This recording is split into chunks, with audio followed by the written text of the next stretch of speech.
कुणी केला पाहिजे आणि त्याचे फायदे काय. कुणी केला पाहिजे हे तर अगदी स्पष्ट आहे की ज्याचा पहिली गोष्ट म्हणजे ज्याचा स्वतःचा बिझनेस पाहिजे, की जो मालक आहे त्यांनीच हा कोर्स करावा.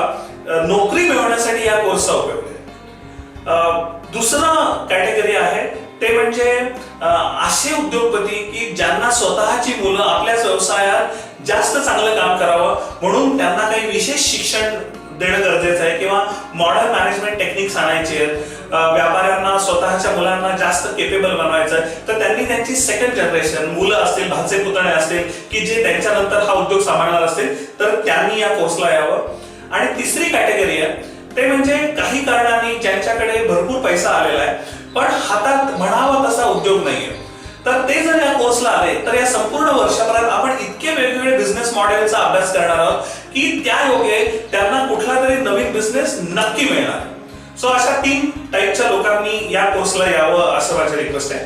आणि याचा फायदा काय तर इथे सांगितलेल्या गोष्टी वापरून तुम्ही तुमचा धंदा वाढवू तर शकताच, पण तुमच्या धंदा व्यवसायावर तुमचा कंट्रोल पण येईल. कारण कोणता रिपोर्ट जनरेट केला पाहिजे, तो कसा वाचायचा, त्याच्यावर निर्णय कसे घ्यायचे, माणसं कशी नेमायची, त्यांना कसं काम सांगायचं, माणसं कशी अट्रॅक्ट करायची चांगली की ज्याच्या योगे आपला धंदा काम व्यवसाय आपल्या अनुपस्थितीत सुद्धा बिनबोबाट चालेल याची तजवीज करून ठेवणं.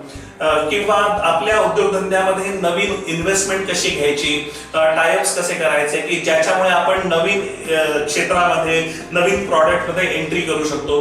तर अशा पद्धतीने अनेक फायदे या कोर्सचे आहेत. हा एकदम प्रॅक्टिकल कोर्स आहे, याच्या थिअरीवर फारसा भर नाही, तर बिझनेसमन लोकांना प्रत्यक्षात येणारे जे प्रॉब्लेम आहेत जे मी गेले 7-8 वर्ष ज्याच्यावर काम करतोय वेगवेगळ्या उद्योगपतींबरोबर, तर ते सोडवण्यासाठी त्यांनी काय काय केलं पाहिजे त्या संदर्भात हा EMBA चा कोर्स आहे. थँक्यू.